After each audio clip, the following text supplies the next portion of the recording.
A vivir que son 2 días. Javier del Pino.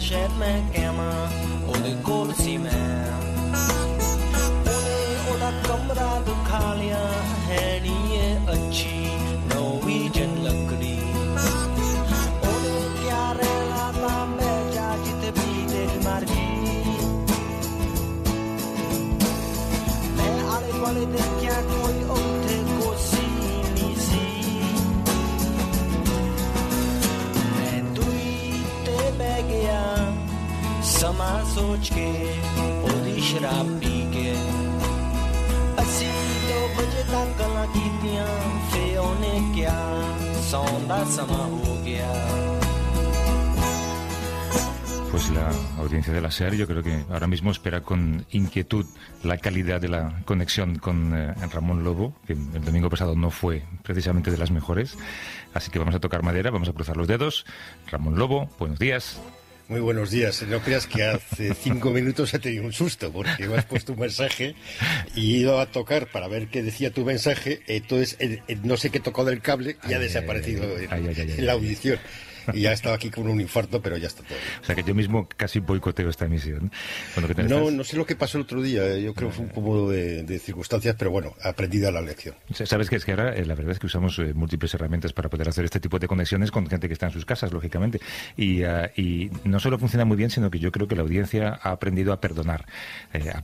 Pues eso, ciertas interrupciones, ciertos retrasos en la señal, ¿no? Luego cuando ganemos otra vez la calidad anterior, yo creo que lo vamos a disfrutar todos mucho, ¿no? Y lo vamos a recordar. ¿Cómo se llamará? ¿La nueva calidad? ¿O la vieja calidad? No, la vieja calidad, exacto. ¿Qué tal estás? Bien. Ya casi julio, ¿no? Ya casi julio. Hoy es uno de esos días que había ido a la emisora mirando un poco... hoy es el Día del Orgullo. Sí, hoy es el Día del Orgullo, que ha habido una gran polémica en Twitter porque la Guardia Civil ha puesto una bandera del orgullo en su tweet, en su cuenta, y bueno, había gente que decía que se daba de baja. ¿Cómo que te das de baja de la Guardia Civil? Cuando te paren en la carretera, que vas a decir yo estoy de baja, ¿no? La gente, la verdad es que es bastante idiota. He puesto antes un tweet que ha ido bastante bien. Es que García Márquez decía que de un accidente nuclear solo sobrevivirían las cucarachas. Lo que está claro es que la pandemia, la segunda especie resistente son los imbéciles. Sí. Hay un 20%, ¿eh? El otro día escuché a un sociólogo decir esto y son los que hacen todo lo que vemos que nos incomoda, ¿no? Y también su comportamiento durante la pandemia. Que, por cierto, tú no tienes la impresión de que, claro, como tenemos el verano por delante, estamos todos muy optimistas, pero es como que nos negamos mentalmente a pensar en septiembre y a lo que se nos puede venir encima, ¿no? Sí, fíjate, Antonio, que es un amigo mío de Nueva York, que voy siempre a su casa en Navidades y él viene aquí en agosto, este año le he dicho que no va a poder estar en mi casa, porque claro, él va a estar entrando y saliendo, viene además de Estados Unidos, mi madre, etcétera, no, pues no. Y entonces me he dado cuenta que yo iba a hacer lo mismo en Barcelona con un amigo que se llama Tomás y con Bru, que iba a ir a verle, no sé si debo ir a verles. Se nos olvida muy fácilmente que estamos en una situación excepcional y que septiembre puede ser peligroso. Bueno, vamos a empezar, venga.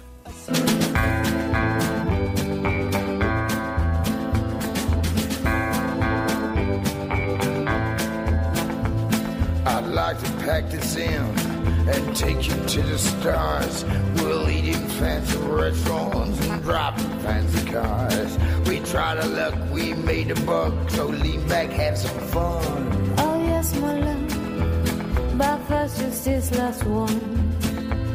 We stood on the cliffs on a starless night. I held your hand in mine.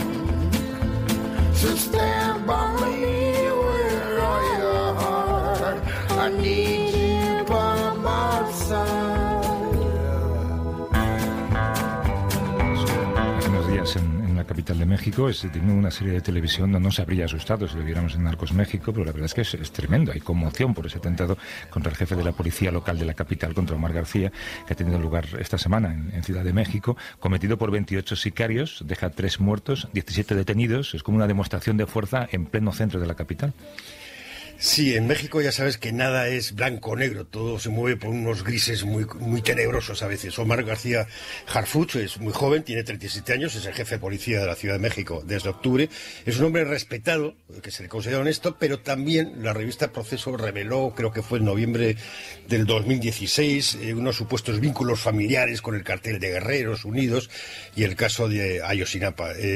Como jefe de la Agencia de Investigación Criminal, que fue su trabajo anterior, dirigió capturas muy importantes como la de Amaso López, el licenciado, uno de los hombres fuertes del Chapo, y ahora estaba intentando limpiar la Ciudad de México, que es donde actúa el cartel Jalisco Nueva Generación, que se considera que es el responsable de este atentado.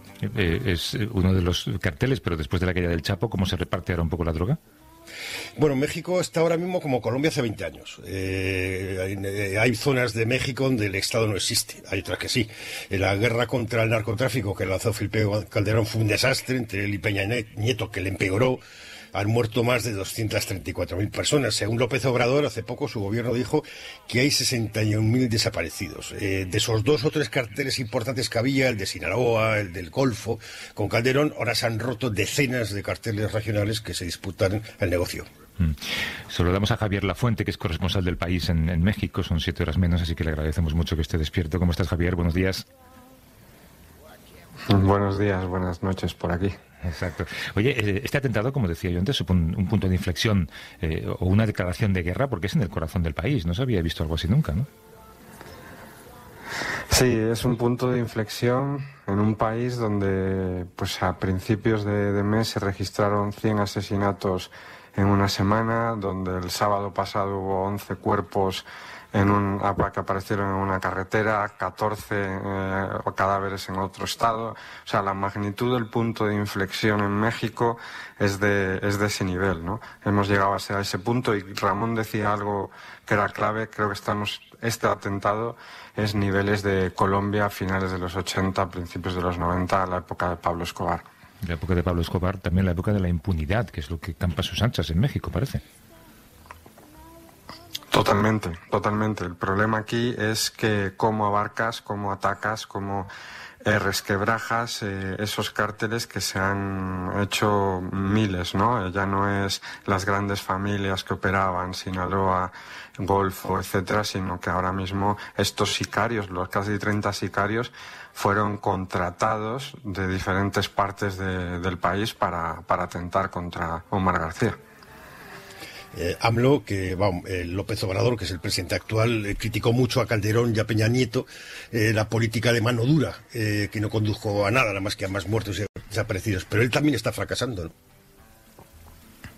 No, absolutamente. Y además con una retórica que no ayuda en nada.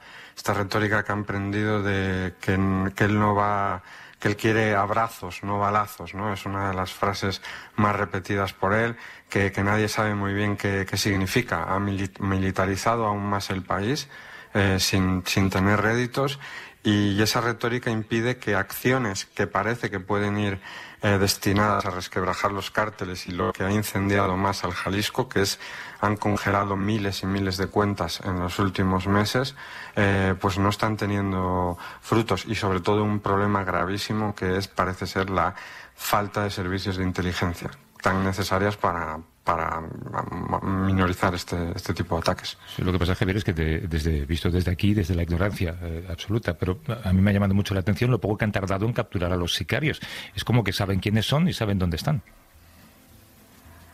No, pero no te creas, Javier, porque es que de los 28 que participaron, detuvieron a 12 y luego a 2 más, uno el supuesto autor intelectual, pero del resto no se sabe absolutamente nada, ni dónde están, ni qué ha pasado.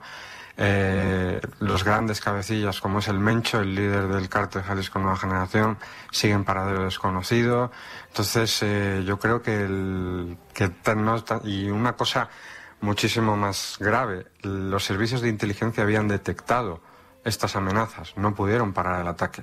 No mataron al jefe de policía, pero ya se ha filtrado que hacía semanas que sabían de posibles objetivos y no los llegaron. Y como decías antes, es en el pleno corazón de la ciudad. Ramón. Sí, la caída del Chapo debilitó a Jalisco, a Sinaloa. Jalisco viene un poco de ahí, de una extinción, ¿no? Ahora Jalisco es quizás el cártel más importante.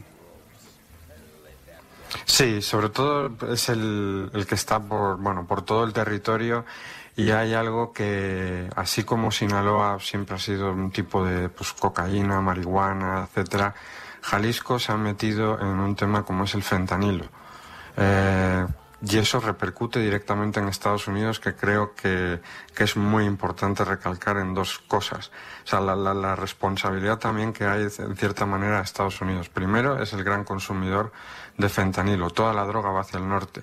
Y segundo, el tráfico de armas. Es decir, toda la munición, hasta 5 Barretts, que es un fusil, de guerra absoluto, que se puede comprar legalmente en Estados Unidos. Entonces, uno de los reclamos de México, con la boca pequeña porque no quieren incendiar al señor que está en la Casa Blanca, es decir, tienen que colaborar para frenar el tráfico de armas. Bueno, el tráfico de armas y de droga, porque como dices, el fentanilo, el consumo se ha disparado en Estados Unidos y este problema no se entiende sin lo que está pasando en ese país, y también deja un poco al descubierto que la frontera es solamente una idea. Una frontera cerrada es algo impensable. No, es algo impensable, y el muro que quiere construir este señor quizás sería para frenar eso, el tráfico de drogas y sobre todo el tráfico de armas, porque al final los muertos también los ponen los mexicanos, que se están matando entre ellos. El 90% de los homicidios son entre crimen organizado. Javier Lafuente, que es corresponsal del País en México, allí son 7 horas menos. Javier, muchas gracias por esta conversación. Un abrazo. Nada, un abrazo a los dos. Hasta luego. Oh yes, my love, but first just this last one. We stood on the cliffs on a starless night. I held your hand in mine. So stand by me with all your heart. I need you by my side.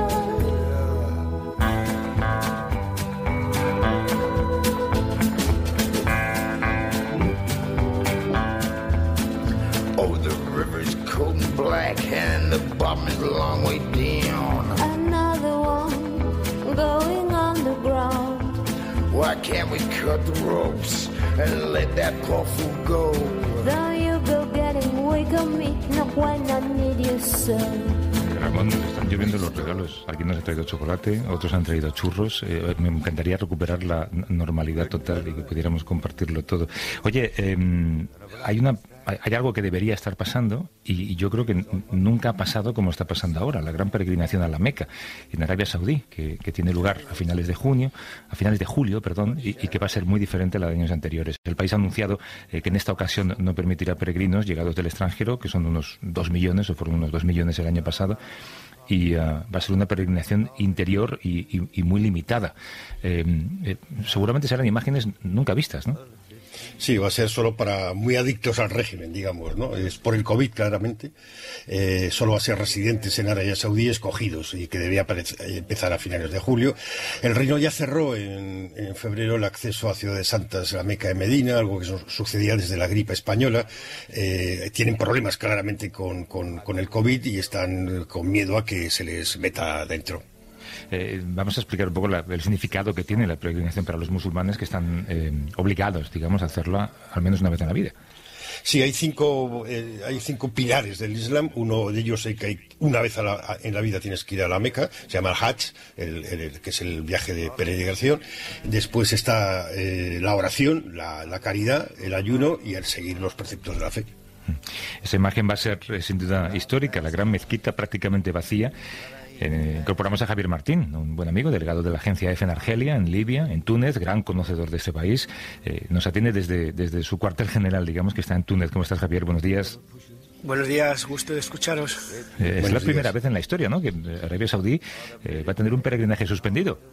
Sí, es la primera vez y es muy significativo, porque la peregrinación para los saudíes no es solamente una entrada fuerte de divisas y de dinero, no solamente es un negocio, sino que también tiene que ver mucho con su influencia en el resto del mundo árabe. Y hablamos de un país, y no nos cansamos de recordar esto cada vez que hablamos contigo, Javier, que es un país regido por una monarquía que reina con mano de hierro. Sí, es una dictadura absoluta, además que es una dictadura que ha ido empeorando en los últimos meses con la llegada del rey Salmán y en especial del poder de su hijo, Mohammed bin Salman, y que bueno, pues que este golpe del COVID, no solamente por el cierre de la Meca, de la peregrinación, sino por la llegada de otro tipo de peregrinos, porque el Hajj mueve 2 millones de peregrinos, pero la otra peregrinación, la pequeña, que es la que no hay que se puede hacer en cualquier momento, hace que entren casi 12 millones de musulmanes en Arabia Saudí a lo largo del año, y es una cantidad muy alta. ¿En qué condiciones llegan? ¿Perdón? ¿En qué condiciones llegan? Porque algunos llegan desde muy lejos. Sí, esto, como digo, tiene que ver con la influencia de Arabia Saudí. Todo musulmán tiene que ir a la Meca una vez en su vida, pero estamos hablando de que actualmente en el mundo hay casi 2.000 millones de musulmanes, no pueden ir todos. Por lo tanto, Arabia Saudí inventó un sistema de cuotas, le da 1.000 visados por cada 1.000.000 de habitantes a los países musulmanes. Con eso lo que tenemos es que la mayor parte de los peregrinos siempre son provenientes de países como Bangladesh, la India, Indonesia sobre todo, Pakistán, y de entre el mundo árabe, pues Egipto, que es el país que más habitantes tiene, es el que más peregrinos aporta. Entonces, Arabia Saudí juega con las visas. Por ejemplo, ahora en Siria no da visas a la gente de Bashar el-Assad por cuestiones políticas, pero sí da visas a las que presenta la oposición siria. No da visas a los palestinos, por ejemplo, porque no tienen pasaporte y no quieren dárselo con pasaporte jordano. A Qatar, porque están en una disputa diplomática, tampoco les dan visados para hacer la peregrinación. Por lo tanto, es un instrumento de poder y de influencia bastante importante. En estos meses de COVID supongo que no han mejorado los derechos humanos, ni la situación de la mujer, ni la compra de armamento seguirá a tope. Se cumplen además 5 años de la crisis del Yemen, que es una crisis sobre todo de hambre y de muerte. Claro, porque Arabia Saudí, en un giro de marketing estupendo, pues presentó esto que se llama Visión 2030, que era una especie de reforma que iba sobre todo dirigida a solventar sus problemas internos, porque a pesar de que sea un reino rico, lo que hay es mucha pobreza en Arabia Saudí, hay muchas diferencias sociales, y necesitaban cambiar algunos recursos económicos. Entre ellos, pues el petróleo iba a la baja, pues se estaba intentando utilizar la energía solar, y dentro de eso pues dijeron que también se estaban haciendo otro tipo de reformas más sociales, como que pudiera conducir la mujer, pero todo eso en realidad es una cortina de humo. Arabia Saudí sigue basada en el petróleo va a la baja, sigue con la crisis financiera va a la baja, la guerra de Yemen cada vez es más dura, y lo único en lo que Arabia Saudí sigue siendo un país líder es en la compra de armamento. Compra más de 60.000 millones de euros de armamento, y ese negocio sigue muy en boga en Arabia Saudí. Es el que está manteniendo el poder del país, pero no solamente en la compra de armamento, los 60.000 millones que se gasta y que dilapida en la guerra de Yemen, es que con ese dinero y con esas armas también está en la guerra de Siria, también está en la guerra de Libia, está en otro tipo de guerras, de pulsos de poder con Turquía, y luego por debajo está el negocio, el mercado negro de armas, en el que Arabia Saudí está muy metido, en el que la monarquía saudí está muy metido, y que empezó en Marbella en los años 80, porque si recordamos bien, Khashoggi estaba por Marbella en aquella época, y Salmán, el actual rey, que en aquella época era el gobernador de la Meca, que durante muchos años fue el gobernador de Riad, es un conocido miembro de un grupo de clérigos que se han dedicado a expandir el Islam más radical por todo el mundo, y con ello han llevado muchas armas. El vínculo de los Khashoggi, la familia Ben Salman, viene de Marbella. Es increíble. No hables mucho, no va a ser que descarrilemos, ¿eh? Oye, hay que recordar que tú hablas del mercado negro, pero hay un mercado blanco en el que España participa, porque seguimos vendiendo armas a Arabia Saudí, y son armas que luego aparecen en guerras como la de Yemen. Y yo creo que los últimos datos que hay son de 2019, que son en torno a 23 millones de euros en venta de armas, que a lo mejor es un peco de ingenuo, pero me parece que es calderilla para un gobierno. Quiero decir que podíamos no hacerlo perfectamente, ¿no? Pero no solamente por el gobierno, tenemos empresas en España que hacen, porque no solamente el gobierno que vende armas a Arabia Saudí, sino que tenemos muchas empresas españolas que directamente ellos también trabajan con los saudíes en cosas tan extrañas como yo conozco un contrato de una empresa española que tiene que cobra 10 millones de euros simplemente por tunear los tanques saudíes, es decir, los tanques los compras como los coches y luego le puedes poner extras, ¿no? Entonces hay una empresa que se dedica pues a ponerle el escudo de Arabia Saudí, a ponerle esto. Es una empresa española que gana mucho dinero con el tuneo de tanques. Tenemos lo de Navantia, como las fragatas, pero luego aparte de todo eso, las armas españolas, las armas en sí mismo no podemos demostrar que están participando en otras guerras, pero la munición sí. Por ejemplo, España vende mucha munición a Arabia Saudí y la munición saudí, los saudíes después la revenden y hemos encontrado trazos de la munición española en la guerra de Libia y en la guerra de Siria. Es decir, no solamente es la guerra de Yemen, es que la munición española está distribuida, digamos, por la mayor parte de Oriente Medio. Oye, la última vez que hablamos, Javier, yo creo que en torno al asesinato del periodista saudí de Jamal Khashoggi, eso era finales del 19, se sentenció a muerte a 5 personas, pero nunca se supo más ni siquiera sobre su identidad, ¿no?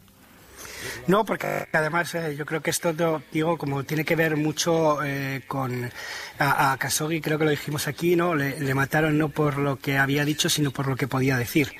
Y en ese sentido, a las 5 personas a las que se ejecutó fue en el mismo camino. Decimos una ejecución preventiva porque había muchas cosas que podían decir de cómo fue la operación. Como digo, es algo que debemos se debe todavía investigar mucho porque los vínculos de la familia Khashoggi, tanto la del traficante de armas como la del periodista asesinado y la familia Bin Salman tienen más de 30 años de historia. La mujer de Khashoggi, el traficante de armas, sigue siendo un elemento clave en las relaciones internacionales de Arabia Saudí. Y por ahí pues es por donde podemos saber dónde está la lucha de poder. Javier Martín, que es delegado de la Agencia EFE en Argelia, en Libia y en Túnez, y una de las personas que más sabe sobre esa zona del planeta. Javier, un abrazo, como siempre. Cuídate mucho. Un abrazo. Muchas gracias, un abrazo. Hasta luego. Ayer, por cierto, Ramón, estaba el director de cine, estuvo con nosotros, Javier Fesser, ¿te acuerdas que hizo la película Campeones? Nos contó que Arabia Saudí ha comprado los derechos y que va a hacer una adaptación de la película. Dijo que el guión va a ser más o menos el mismo, con una salvedad, y es que se eliminan todos los personajes femeninos para Arabia Saudí. Bueno, da risa por no llorar. Por cierto, hemos hablado de la peregrinación y no hemos mencionado las 5 palabras, según Juanjo Millás, más cargadas de los últimos meses. ¿Cuáles son? El ave a la Meca. Sí, por eso decía que hemos estado descarrilando. Khashoggi es un personaje importante en las otras tramas. Hemos hablado de Khashoggi, de Marbella, madre mía, lo que faltaba. Sí, solo nos faltaba ir a Suiza. Pero ahora vamos a ir a Suiza, pero por otros motivos. Sí, no por el maletín. Vamos a parar y ahora seguimos. Vamos. Get lost, madam. Get up off my knee. Keep your mouth away from me. I'll keep the path open, the path in my mind.